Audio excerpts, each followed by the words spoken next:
Now, we've got a very special closing session of the conference.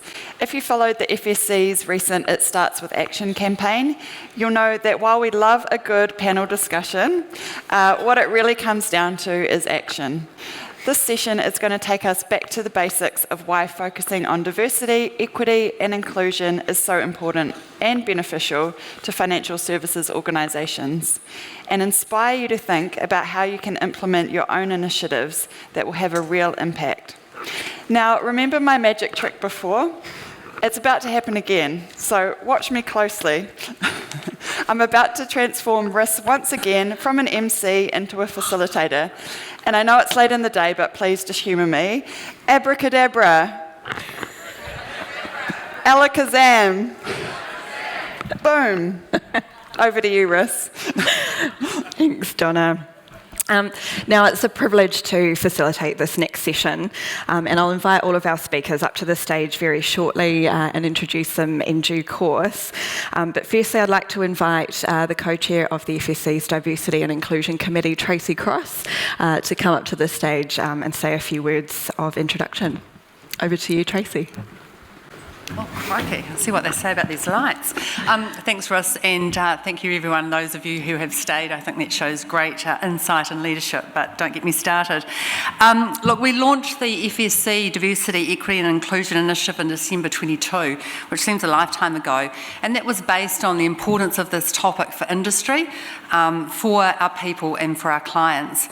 So a committee was established with the ability to establish working groups for specific initiatives.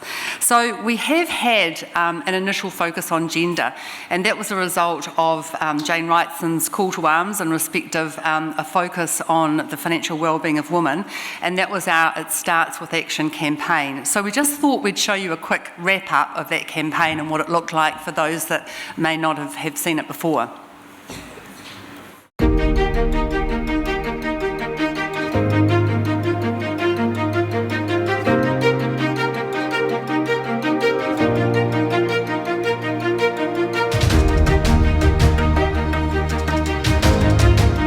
For so long, these things aren't talked about. Women in particular, heavens, we don't talk about money. That's not polite conversation, is it? We need to change all that.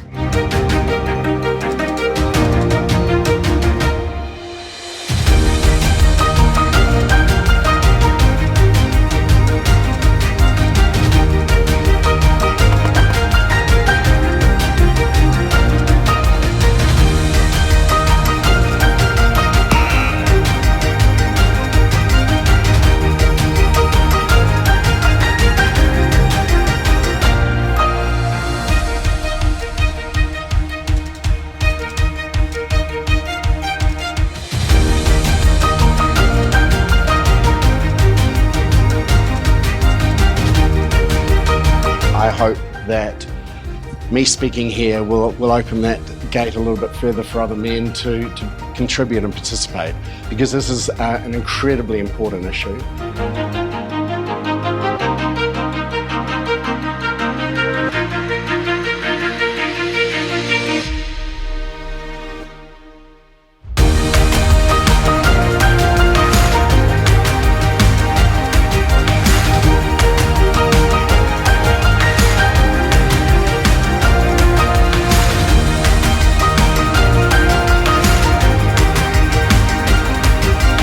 I'm in a room with an army of allies. We're all here because we truly believe that change is required, and now is the time for that change.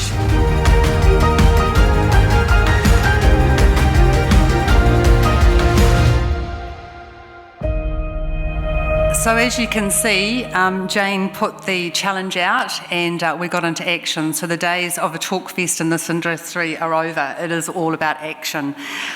So while we will be pursuing ongoing actions from that campaign, and I'm really pleased to say that we now have, we've been invited to the CEO Forum KiwiSaver Policy Table. So we'll be sort of feeding into that, which is a great sort of move. So while those actions will continue, and you'll see further information coming out about this, we now want to get back to the wider D&I focus. It was always our intention to have a wide focus. We just got waylaid with sort of the gender focus in that campaign. So this conversation is really about that. It's about setting the foundations of why this is so important in the industry, and also to hear from our champions of change. So over to you, Riz. Thank you. Thank you, Tracy. I think I've heard that music hundreds of times now. It sort of plays in my mind when I fall asleep at night. What a fantastic campaign. And yeah, Tracy's 100% right. We're now going to continue the action from It Starts With Action, but also this session today is really about why diversity, equity and inclusion more broadly is so critical to the financial services industry. Now, we were going to have a very special guest with us this afternoon, Holly Robinson. She's unfortunately fallen very ill and let us know this morning that she's unable to make it, so we've had a little bit of a change to this session. She did, however, send Tricia Edmonds a really lovely letter, which Tricia has shared with me, and I just want to read that out to everyone because she was really gutted that she couldn't be here today. She was really looking forward to it. So I'll just quickly read it for you. To delegates from Holly Robinson. I was so looking forward to today and seeing everyone. I spoke at a function in Wellington yesterday, and 3 presenters, including myself, have come down with a very severe gastro bug.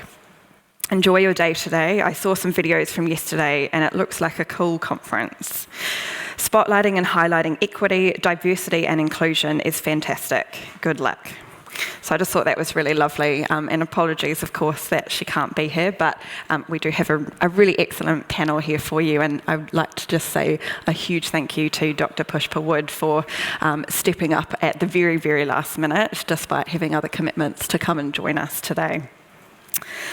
Right, so with us here today we've got some really extraordinary panellists, and I'll just give a brief introduction to each of them before inviting them up on stage.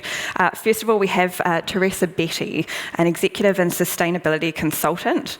Teresa has a broad legal and corporate background at executive level, including 16 years in the financial services industry in London and Aotearoa. Teresa now consults to boards, executive teams and iwi in relation to enhancing and enabling strategy and business performance, ESG and sustainability, enterprise risk management, governance, people and culture. She is a qualified B Corp consultant and independent director. Teresa has been a passionate advocate for diversity, equity and inclusion from a young age and believes that DE&I is in her DNA. She's established organisational, community-based and national DE&I forums and mentoring programs in both London and Aotearoa, and was the chair of a global DE&I council. Teresa, welcome. I'll invite you to come up to the stage and take a seat wherever you like on one of the 2 couches while I introduce our other speakers. Our second speaker that I'll introduce is one I've already mentioned, Dr. Pushpa Wood. Pushpa is Director of the FSC Centre at Massey University. Dr. Wood has a long history of adult and financial literacy advocacy. She was previously the Education Manager at the Commission for Financial Literacy and Retirement Income. She's worked across the school, tertiary and industry sectors to improve adult literacy and financial literacy, and is a member of the New Zealand Qualifications Authority's Project Advisory Group, reviewing financial literacy unit standards. Dr. Pushpa Wood, I'd love to invite you to come up to the stage and also take a seat wherever you like on the couch. Next up, we have Mark Weenink, who is an independent director and consultant. His current boards include the Financial Markets Authority, Perpetual Investment Fund, and Ruapehu Alpine Lifts. Mark is an experienced corporate lawyer and was most recently General Counsel at Westpac, New Zealand, where he was the executive team sponsor of the Gender Equality and Rainbow Employee Advocacy Groups. Prior to joining Westpac, Mark held various positions, including Managing Partner at Minter Ellis & Rudd Watts and Head of Legal at Challenger Asset Management in Sydney. Welcome, Mark. And finally, last but not least, we have our very own Independent Chair, Rob Flanagan, who was a sponsor of the FSC's Diversity and Inclusion Initiative. Rob was Group Managing Director of Tower New Zealand from 2006 to 2013. Previous senior executive roles have included Managing Director of Guardian Trust from 1995 to 2000, as well as serving as Director of Group Initiatives for Royal & Sun Alliance. Rob is a qualified chartered accountant, a graduate of Harvard Business School, and serves as a Justice of the Peace. He's also a staunch ally of much of the work that we're doing in the diversity and inclusion space at the FSC, and has been on a journey of his own, some of which I'm sure he'll share with you today. Right, make sure your mics are switched on. Hopefully they will be already, but you might just need to pop them up. We will get stuck into some of these definitions and terms, so we'll just bring it back to basics to start with. And Teresa, I might start with you. Diversity, equity and inclusion are all very much these buzzwords that we often throw around, but what do they actually mean? And I know you're particularly passionate about equity and equitable outcomes. So I'd really like to hear from you, what does equity mean to you personally? Yeah, thanks. First of all, before I get started, can I just say thank you to everybody who has stuck around for this session. It's a little bit unfortunate, I think, bit of feedback in terms of how this has been scheduled. The last session after a full-on 2-day conference where there's no drinks or anything afterwards to encourage people to stay. And the reason I say this and express this disappointment is it's often the way in organisations. Discussions around diversity, equity and inclusion are often the last item on the agenda, and often you have people who are the DEI champions within the organisation who are quite far down the food chain, which means they don't have a strong voice at that leadership level or with the board, and therefore the decision making doesn't always take that into account, and the message gets lost. So thank you all for being here, for being committed to the topic and wanting to learn more about how we might be able to provide some insight to help you on your journey. In terms of definitions, I'm often asked what's the difference between equality and equity, because they're often confused and they're quite different things. You can have equality without having equity. So equality is everybody being treated the same. So everyone is treated the same, being given access to equal opportunities. Where equity differs to equality, so what equality doesn't take into account is that everybody comes to the table with from a very different starting point, and everybody has their own unique characteristics that make them individual. So when you offer the same opportunities or the same playing field to everybody, and most of the time this is done with the very best of intent, what often happens is that inequitable outcomes arise because in offering that equal playing field, you haven't taken into account that certain people face certain barriers in terms of enabling them to even access those opportunities in the first place.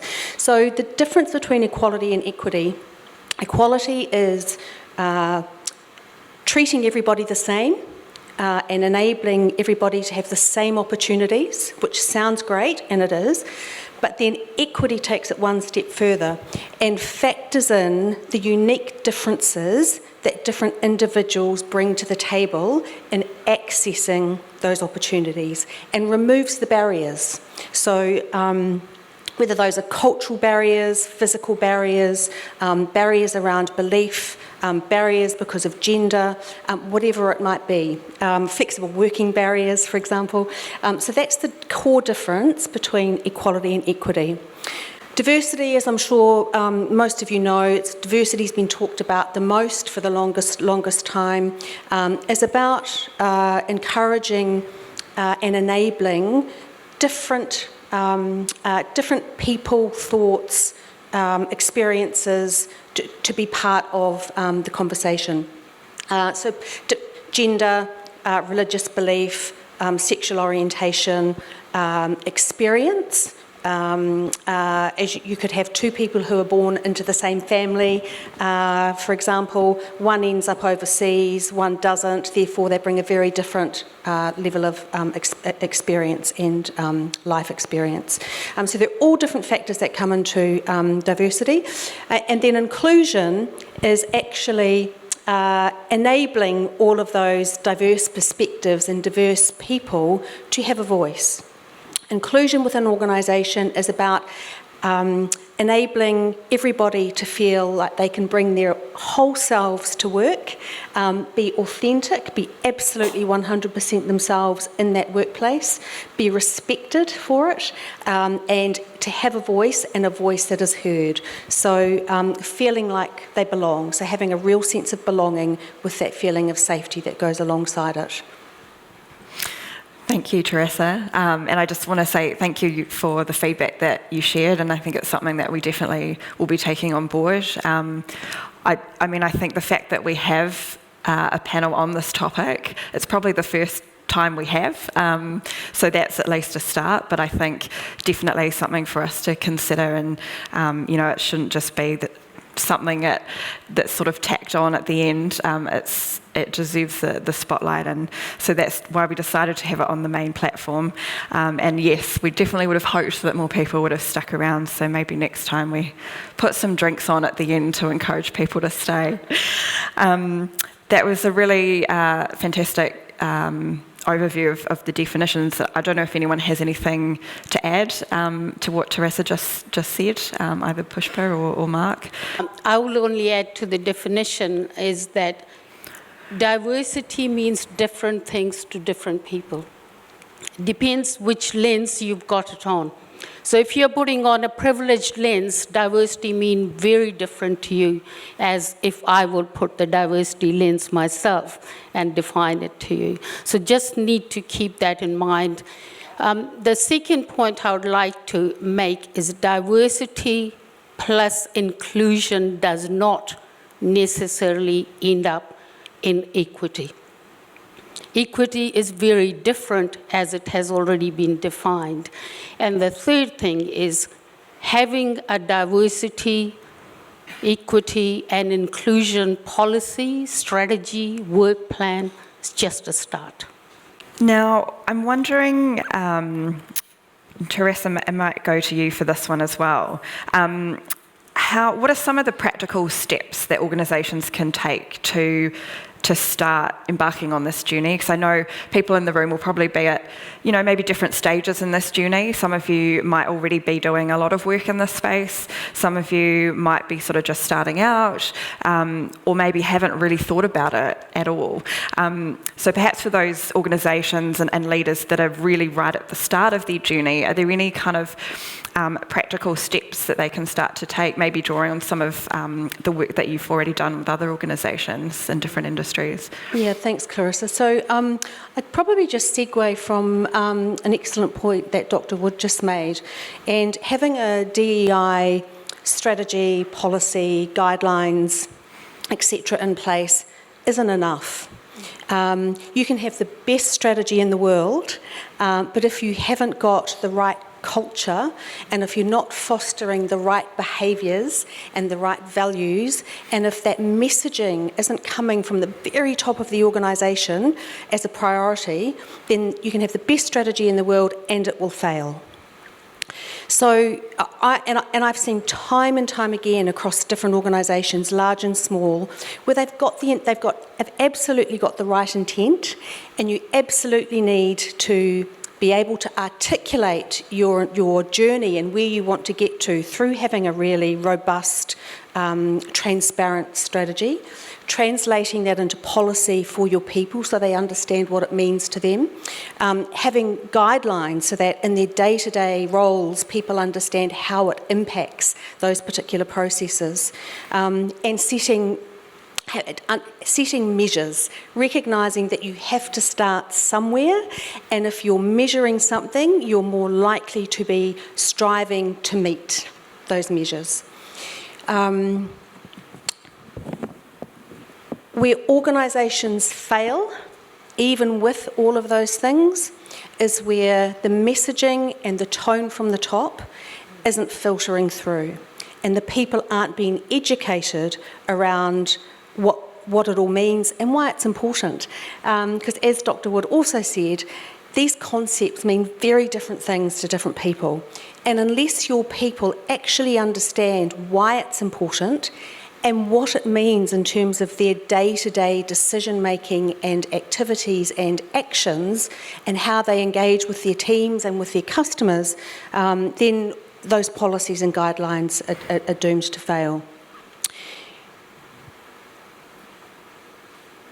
An example of how this might play out in practice. So I recently worked with an organisation in relation to their hiring processes. And there was an external component to it and then an internal component. And after setting defining some fairly simple strategies, so from an external perspective, make sure your recruiters are really clear in terms of your diversity targets, make sure that they canvass a broad and diverse population and looking for people to fill those roles. Often having blind CVs through the process is a really good way to avoid some of the unconscious bias that can come into play through the hiring process. How you word your job adverts, so that they appeal to as broad a population as possible, to simplifying them, expressing your values, taking into account te tiriti or waitangi, for example. And it's been really heartening, I think, to see recently a lot of organisations are actually making it very explicit that a knowledge of te tiriti or waitangi and its principles and how they apply is an important part of an organisation's values. So there's all of those practical steps. And then from an internal perspective, and when people are applying for those roles, it then comes down to this particular organisation recognised that its employee population wasn't representative of the communities that organisation serves, and therefore, if it's not representative from a cultural perspective, and this particular piece was focusing on culture, if it's not representative from a cultural perspective, how can they possibly understand what their customers and the communities that they serve really need or what is really going to work? They also recognised that they had a lot of talent internally in specific cultures who weren't putting their hand up for roles or putting themselves forward because of some of the cultural barriers that they faced. There are certain cultures, a lot of Pacifica cultures and Asian cultures, for example, where they're quite shy in coming forward and don't like to blow their own trumpet or express what they're good at, or even recognise it a lot of the time. So in those instances, it was about enabling line managers to be having those conversations and understanding some of the professional development needs or journeys of their people. Now, I think what was really interesting in this particular example is that they put in place a policy whereby people, and the policy came about because from a Māori and Pacifica perspective, having a support person at the interview was the difference between somebody feeling comfortable and confident enough to speak and express their unique capabilities and not feeling that confidence at all and feeling completely daunted by the process and therefore failing quite woefully through that interview process. So in this policy was around enabling and permitting people to bring a support person to the interview should they so wish. And before I came here today, I followed up to see whether they had any results in terms of the policy rollout, and was really pleased to hear that 3 internal Pacifica candidates who had taken a support person to the interviews were all offered the roles. So, that was really heartening to hear. Now, going back to some of the earlier conversations, having these policies in place isn't going to work if, for example, you've got a hiring manager who's conducting the interview who fundamentally doesn't really get why it is that person needs to have a support person with them. And in fact, in some instances, some of the feedback was those hiring managers actually then passed judgment on that person, deeming them not capable of a leadership role because they couldn't stand on their own and be seen to be backing themselves. So it actually misfired. So I guess my message from that is you need to make sure that everybody who's involved in that process, when you're trying to enhance your policies and your practices and trying to enable greater participation and greater inclusion and greater diversity, you've got to make sure that the people who are operationalising and actually living those policies understand the why. Because if they don't understand the why, then there's more likely to be unconscious bias and all sorts of other factors that come into play. So that's about education. So your people need to understand why, and they need to be educated about it. And then the other piece, before I pass the baton, is around making sure that your leadership teams, your executive team, and your board buy into this, that they also understand the why, that they are passionate about the why, and that they speak to the why. Otherwise, you potentially find yourselves in a situation where you've got the policies, you've got the processes, you've got the guidelines that people can follow, but if the organisation isn't fostering a culture of inclusion and belonging with equitable practices and inclusive values, then again those policies and guidelines will fail. So tone from the top, as with any sort of organisational culture initiatives. Pushpa, I could see you nodding along to some of what Teresa was saying there. Do you have anything to add to that? I think I would like to hear more from other from the colleagues men first, on the couch. All right, Mark, we might go to you. I thought we were doing a good job just getting out of the way right there. Mark, I know you've done a lot of work with various organisations, including in the financial services sector, and I'm wondering if there's a particular example that stands out to you as being particularly impactful. So we've heard from Teresa about the importance of the why and some of the steps that organisations can take. What about the impact that some of this can have on an organisation? What have you seen in your work to date? Yeah, and afternoon, everyone. I suspect we're talking to the converted a little bit here, and I appreciated Teresa's opening salvo, which I think is a good one. The good news is Rob just told me he's going to buy a beer for everyone who's still here at the end of the session. So, look, I spoke to my daughter about this morning, my 21-year-old daughter, and she was quite intrigued by the fact that I'd been invited to join this panel. And I was quite pleased to see Tim Barnett on the video talking about opening the door. She advised that an ageing white banking lawyer should probably not be explaining D&I to people. And it's a fair point, but we are the demographic that has got the most to learn, the most and can have some impact, and the most fruitful ground for movement in this space.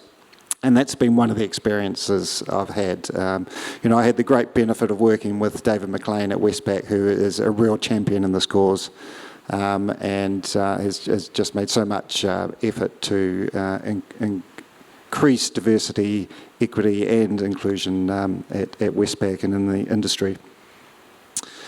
So my pitch is mainly for those who can influence people to be part of the solution and not part of the problem.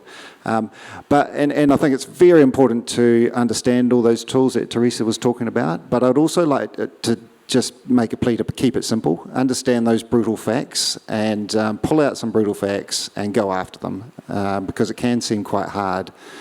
In my profession, in the legal profession, there's some really brutal facts. More than 50% of legal practitioners in New Zealand are women, have been for a long time, and yet still less than 25% of partners in law firms are women.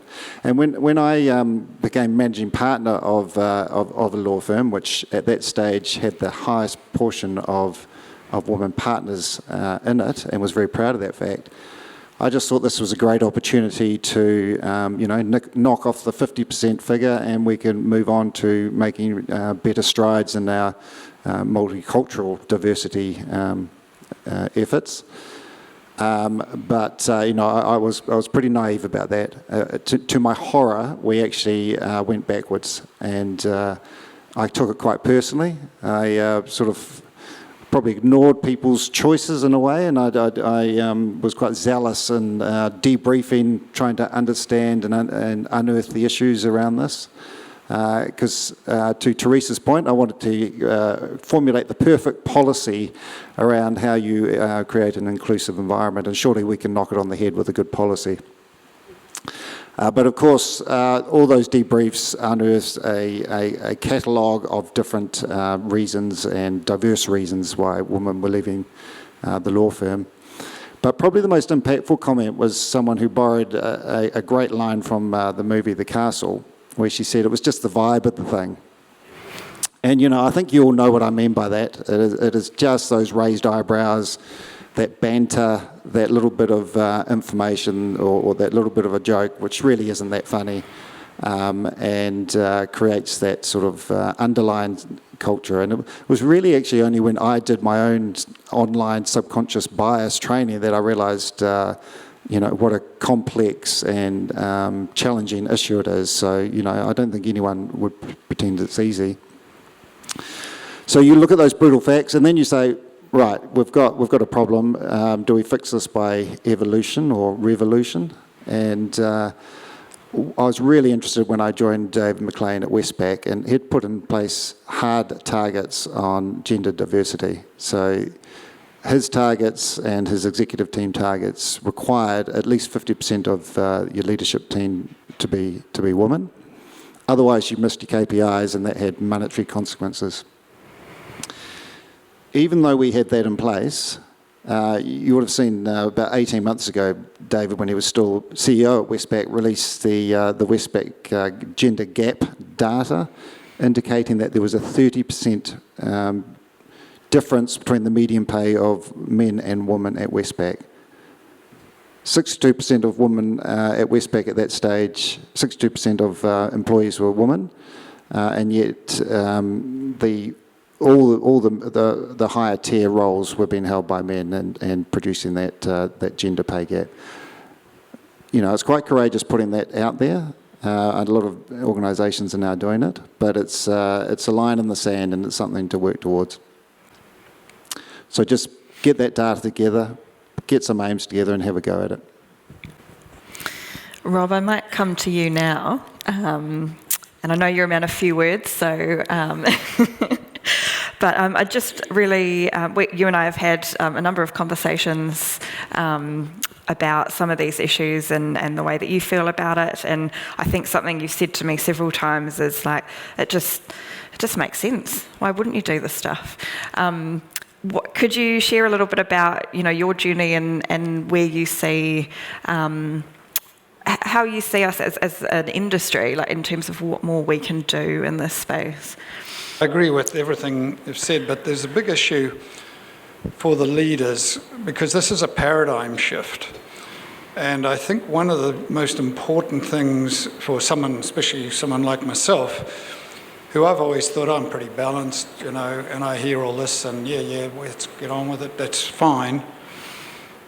But then I suddenly realised, and it was something someone said, and I think it might have been Anne-Marie or Tracy, was you've got to start listening to people through their eyes, which is a sort of a funny statement. And it sort of brought it home yesterday with Abbas on his journey of coming out to New Zealand. And I don't know how the rest of you felt, but I was aware of all of that when it happened, and I thought, yeah, the boat people from Indonesia, Australia's had enough, kick them out, we don't want them, whatever. And I think that was probably my attitude when I read that story. And yet when I heard his story, I felt embarrassed yesterday. I thought, why didn't we take in 450 of them? Why did we limit it? Why,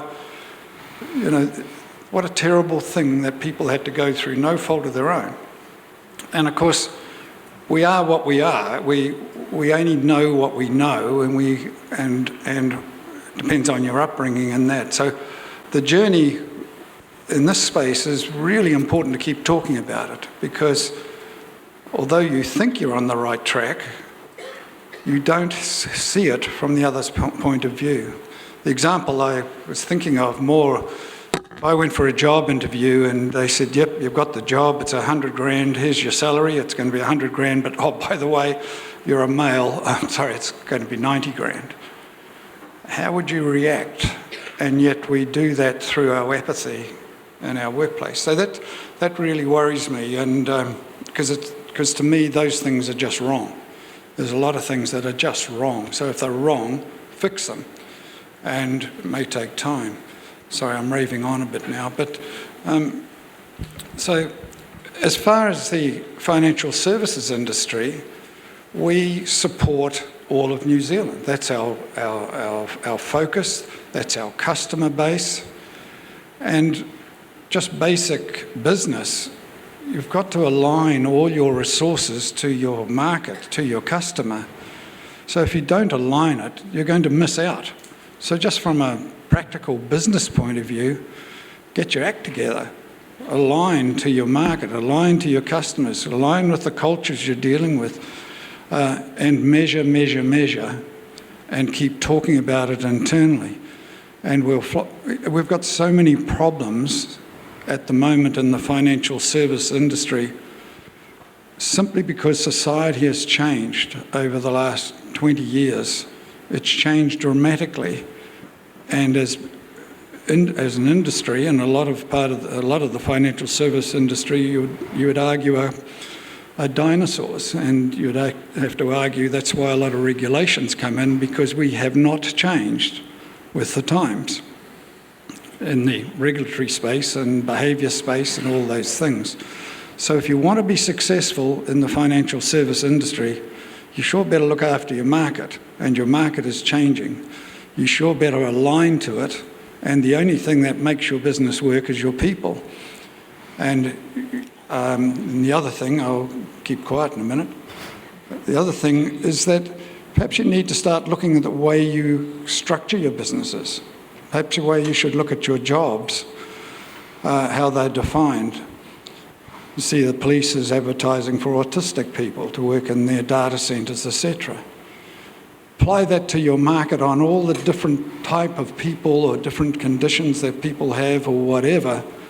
You probably there's a huge resource pool out there that you're not even tapping because you're too traditional in the way in which you do it.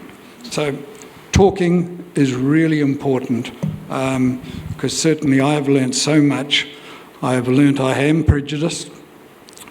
It's my own fault. I'm trying to do something about it, but it's because of my apathy, because I'm too busy to actually listen from the other person's point of view.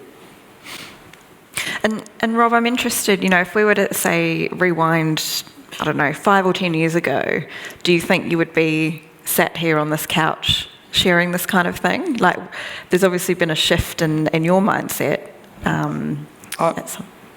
I have never really thought about gender diversity from a business point of view, because in every business I've had, I've always felt, and I probably didn't, but I always felt that I selected people for the best person for the job, for the outputs I wanted to achieve. And I was very single-focused about that. And I think it's fair to say people who used to work with me generally either loved the culture or they hated the culture. So, and if they hated the culture, they left, which is probably a bad reflection. But generally speaking, and I've sort of looked through my history of work, I've always had I don't think we've always had a gender bias, and if anything, I know in one firm I was managing director of, I received a personal grievance from a male employee because he felt he was being disadvantaged because he was outnumbered on the executive committee, and that was a thing which, at the time, I remember, quite a strange thing to complain about, and so that's why I've always thought I'd been relatively balanced.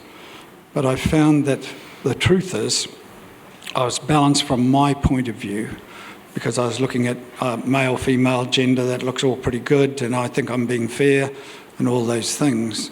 But in fact, I wasn't listening to the actual issues that were going on. So it's just, it is a paradigm shift, and it's a real challenge for you to start thinking about people from their point of view.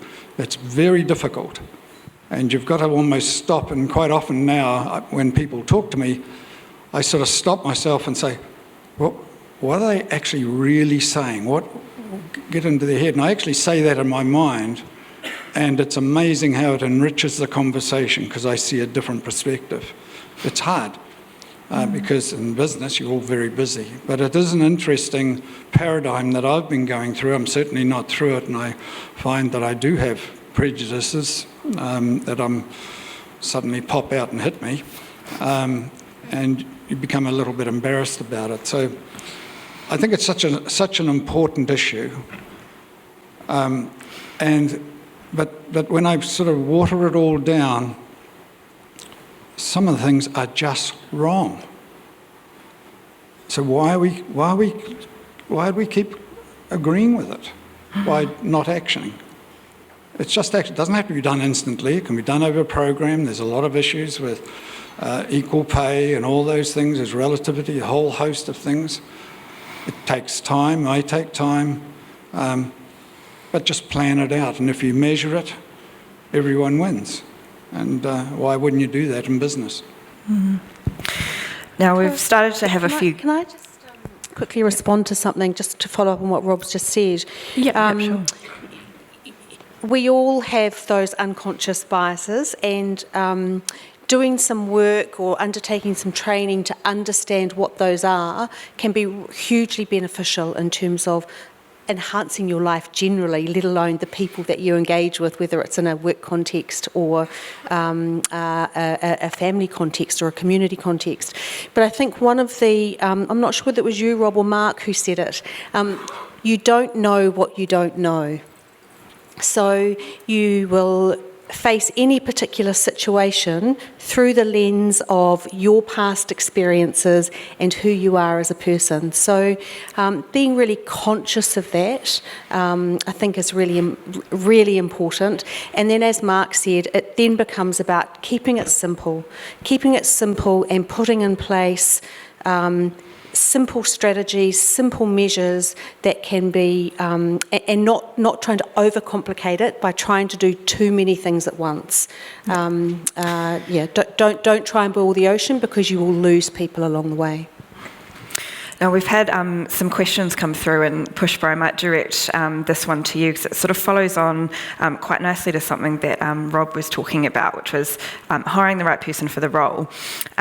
The question is, do you think that there is a danger that diversity and inclusion becomes a token gesture and the right person for a role gets passed over because they do not contribute to the diversity goals of the organisation, and therefore the selected individual has the potential to have unintentionally been set up to fail? That was a very long question, sorry. I can repeat it if you need. I have a rule. When I get asked to be on any committee or any board, I ask 2-3 questions. Question number 1, why are you asking me? Why do you think I should be on this committee? Is it because I'm a female? Is it because I'm a brown face, so you can take 2 boxes at the same time? Or is it because I do have some brains and that could be useful for your committee? And I think that to me, it says it all. I'm not in favor of hiring people just because you want to fill your quota of diversity. I am in favor of, if everything is equal, then you hire a diversity.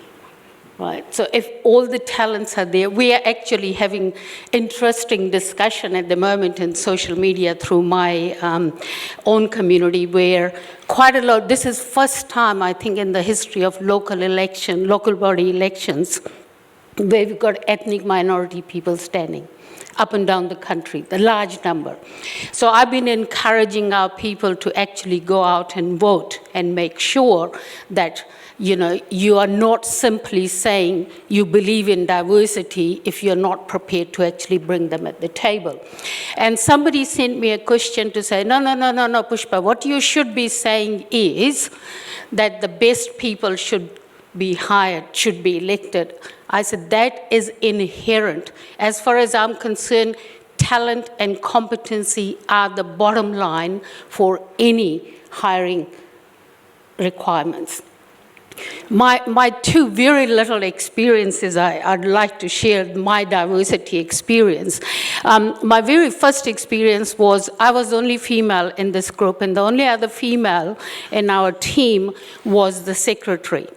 So our male colleagues will come and have their morning tea or their afternoon tea and will leave their cups in the sink and would expect in the afternoon when they came for their afternoon tea that those cups were cleaned and ready for them. So I said to my colleague, I said, Sheila, why are you doing that? She said, oh, that's part of my job. I said, no, you're administrator. You are department administrator, not a cup washer. You don't get paid extra for washing the cups. So I persuaded her not to touch them. And when they came in the afternoon, Sheila, where are our cups? I said, they're still in the sink. And this, my male colleague, and I still remember him, he turned around and he looked at me, and with a very serious and straight face, he said, I really feel sorry for your father. Those were his words. And I looked at him, in my typical, usual sense of humor style, I said, all I can say is I really feel sorry for your two daughters. And that sort of shut him up. My second experience was I went a few years ago, 3-4 years ago, my usual, the breast cancer checkup, and the male surgeon was examining me. And I was lying there and said to him, I said, isn't it ironic that majority of the patients are female, and yet majority of the surgeons are male?